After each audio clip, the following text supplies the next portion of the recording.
नमस्कार दोस्तों। तो आज हम लोग बात करेंगे हमारा पॉलिटी का अगला सेशन, जिसमें हम लोग थोड़ा सा चर्चा करेंगे डीपीएसपी के बारे में।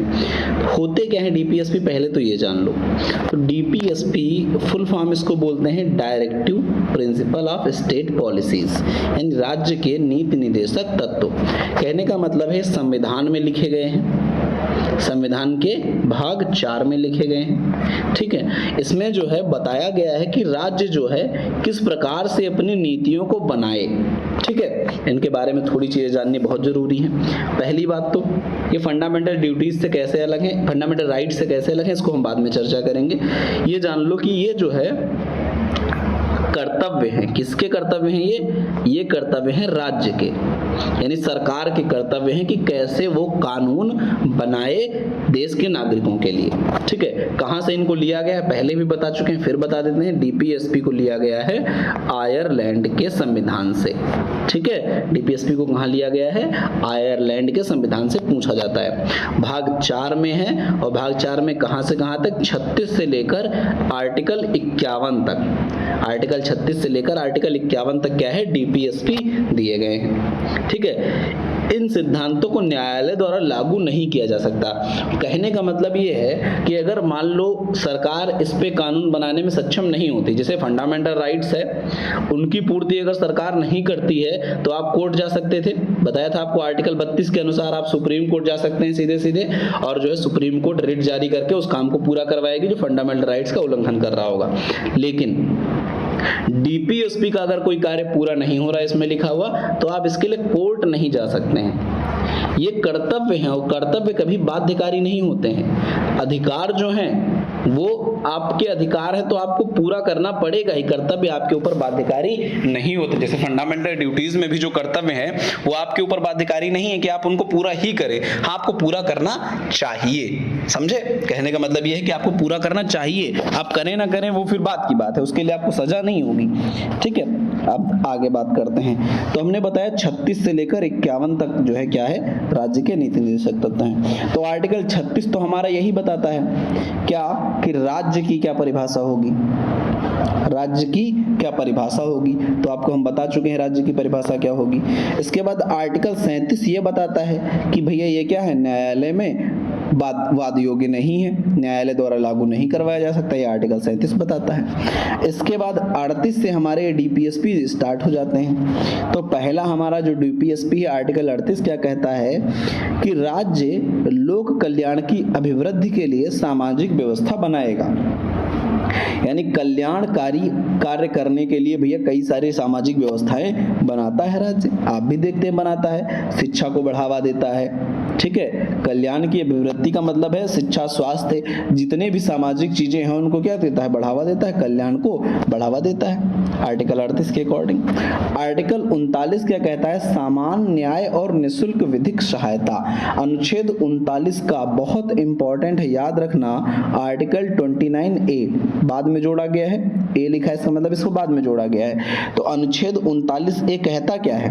कहता ये है भैया कि समान न्याय, यानी भैया कानून के आगे सब बराबर है, सबको इक्वल जस्टिस दिया जाएगा। ठीक है, और निःशुल्क विधिक सहायता, इसके लिए भैया मान लो जो गरीब आदमी है, अब भैया वकील का खर्चा कैसे उठाएगा? ठीक है, अब मान लो उसके ऊपर ही चोरी का केस लग गया या कोई उसके ऊपर केस लग गया है, अब उसके पास क्या है? लॉयर करने की व्यवस्था नहीं, क्योंकि उसके पास पैसा नहीं है, तो समान न्याय कैसे होगा?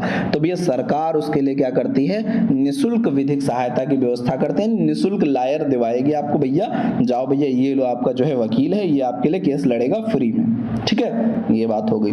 इसके बाद अनुच्छेद 40, ये भैया 38 उतना इंपॉर्टेंट नहीं, 39 आपका इंपॉर्टेंट है। निःशुल्क विधिक सहायता जो आपको सरकार की तरफ से फ्री वकील मुहैया कराया जाता है, किसके तहत है? 39A के तहत। 40 वाला हमारा सबसे इंपॉर्टेंट है। 40 में क्या है? ग्राम पंचायतों का गठन। भैया याद रखना, अनुच्छेद 40 हमारा क्या था? ग्राम पंचायतों के गठन को बताता था।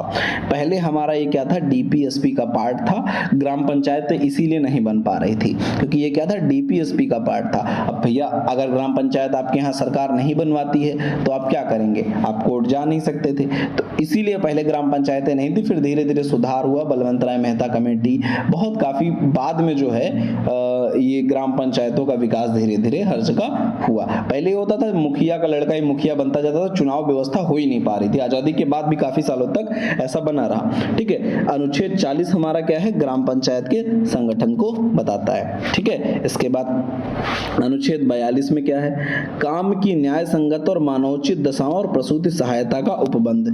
जो आपको मैटरनिटी लीव मिलती है, यानी महिलाएं जो काम करती हैं उनको प्रसूति सहायता, यानी जब वो प्रेग्नेंट होती हैं उस टाइम पर उनको वेतन भी मिलता है और छुट्टियां मिल जाती हैं 6-6 महीने तक की। ठीक है, तो ये जो मिलती है क्या है, प्रसूति सहायता का ही उपबंध तो एक प्रकार का है। दूसरी बात, काम जहां आप कर रहे हैं वहां पर मानवोचित यानी मानव के रहने लायक दशाएं होनी चाहिए। कहने का मतलब आपको स्वच्छ जल वहां मिलना चाहिए जहां आप काम कर रहे हैं, वहां पर शौचालय की व्यवस्था होनी चाहिए। ठीक है, और टेम्परेचर एक एवरेज टेम्परेचर होना चाहिए, ना बहुत ज्यादा ना बहुत कम, टेम्परेचर भी रहने लायक होना चाहिए।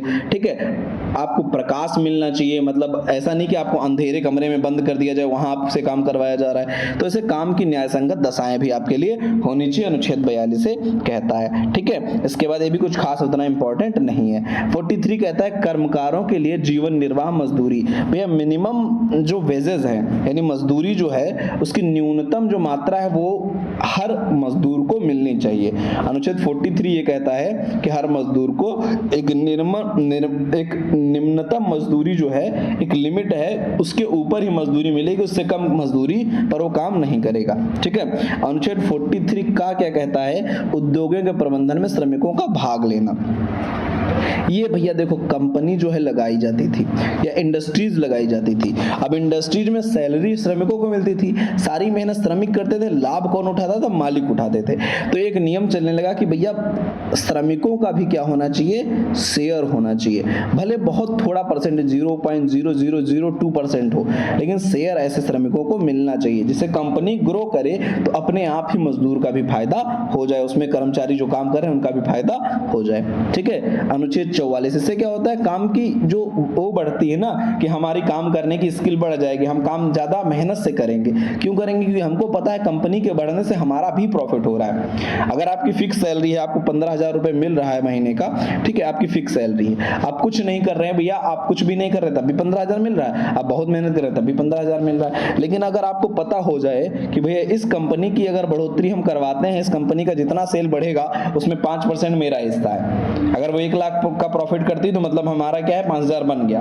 अगर वो 10 लाख का प्रॉफिट करती तो हमारा 50,000 बन गया। तो हम उसका प्रॉफिट बढ़ाने का प्रयास करेंगे, इससे क्या होगा भैया, ज्यादा से ज्यादा प्रोडक्शन होगा।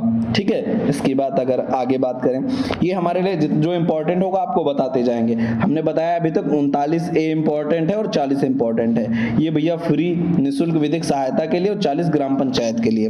इसके बाद भैया हमारा क्या इंपॉर्टेंट है, 43A या का बाद में जोड़ा गया, उद्योगों के प्रबंधन में श्रमिकों का भाग, वही बात शेयर वाली बता दी। अनुच्छेद 44 इंपॉर्टेंट है। ये क्या बताता है, एक समान सिविल संहिता। एक समान सिविल संहिता हमारा कौन सा आर्टिकल बताता है, अनुच्छेद 44 बहुत इंपॉर्टेंट है भैया, जो हमारा क्या है 44। अब देखो 4 क्या है, एक समान है दोनों, इससे याद कर लो 4 और 4 एक समान है, तो एक समान सिविल संहिता किसमें आ गया, 44 में। ठीक है, 4 एक समान, तो एक समान सिविल संहिता 44 में।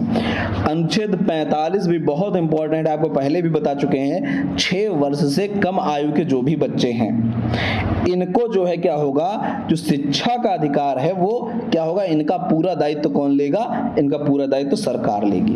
6 साल से जितने भी कम आयु के बच्चे हैं उनका पूरा जो है व्यवस्था सरकार देखेगी।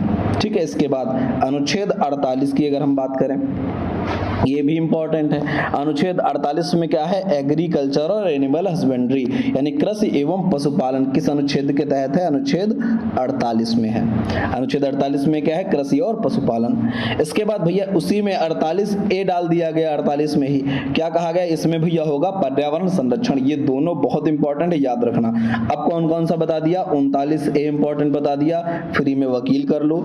40 हमने बता दिया ग्राम पंचायत। इसके बाद हमने बता बता दिया भैया 44 एक समान सिविल संहिता, फिर हमने बता दिया 45 शिक्षा का अधिकार 6 वर्ष से कम आयु के बच्चों के लिए, इसके बाद हमने बता दिया भैया 48 एग्रीकल्चर एंड एनिमल हस्बेंड्री, इसके बाद बता दिया 48A इन्वायरमेंट एंड इकोलॉजी, ठीक है, वाइल्ड लाइफ प्रोटेक्शन, पर्यावरण संरक्षण एवं वन्य जीवों की रक्षा 48A में आ जाएगा।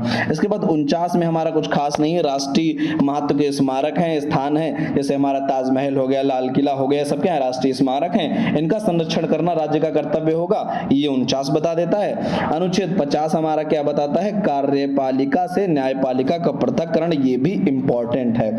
एग्जीक्यूटिव क्या होता है, कार्यपालिका क्या होती है। एग्जीक्यूटिव का मतलब है जो भैया हमारे क्या है, पहली बात तो इसका अध्यक्ष कौन होता है, राष्ट्रपति कार्यपालिका का, राष्ट्रपति। उसके बाद जितने भी हमारे क्या है मंत्रीगण हैं, मंत्री परिषद, राष्ट्रपति और मंत्री परिषद ये क्या बनाते हैं मिलकर, कार्यपालिका बनाते हैं। और न्यायपालिका आपको पता है जज, तो इन दोनों का पृथक्करण करना है, ये सरकार का दायित्व है अनुच्छेद 50 के तहत। और 51 हमारा भी इंपॉर्टेंट है, क्या बताता है, अंतरराष्ट्रीय शांति सुरक्षा की अभिवृद्धि, यानी इंटरनेशनल पीस, यानी एक देश दूसरे देश के साथ में हमको युद्ध नहीं करना, हमको क्या बना के रखना है, शांति और सुरक्षा की अभिवृद्धि करनी है, ये हमारा अनुच्छेद 51 हमको बताता है। बात समझ में आई। हमने क्या क्या बता दिया, 39A इंपॉर्टेंट बताया, क्या बताया था 39A में, हमने कहा था कि भैया फ्री में वकील करवा देंगे। 40 हमने इंपॉर्टेंट बताया, 40 में हमने क्या कहा था, ग्राम पंचायत की व्यवस्था करवा देंगे। फिर हमने बताया इंपॉर्टेंट 44 को, 44 हमने बताया एक समान है तो एक समान सिविल संहिता करवा देंगे। 45 में भैया 6 वर्ष से कम आयु के बच्चों की शिक्षा के लिए व्यवस्था करवा दिए। इसके बाद 48 में एग्रीकल्चर और पशुपालन की व्यवस्था करवा दिए। 48A में हमने इन्वायरमेंट और भैया वन एवं वन्य जीवों की रक्षा की बात करवा दी। इसके बाद हमने भैया कहा कि 49 उतना इंपॉर्टेंट नहीं, 50 इंपॉर्टेंट है। 50 में हमने कहा कि भैया क्या, कार्यपालिका से न्यायपालिका का पृथक्करण करवा दिए, एग्जीक्यूटिव को पृथक करवा दिए, किससे, जुडिशरी से। इसके बाद 51 में हमने बताया कि भैया अंतरराष्ट्रीय शांति और सुरक्षा की अभिवृद्धि किसमें है, 51 में है। ठीक है, इतने हमारे क्या हो गए डीपीएसपी में, आपको याद रखने। कहां से लिया गया डीपीएसपी, आयरलैंड से लिया गया। आगे हम लोग बात कर लें भैया।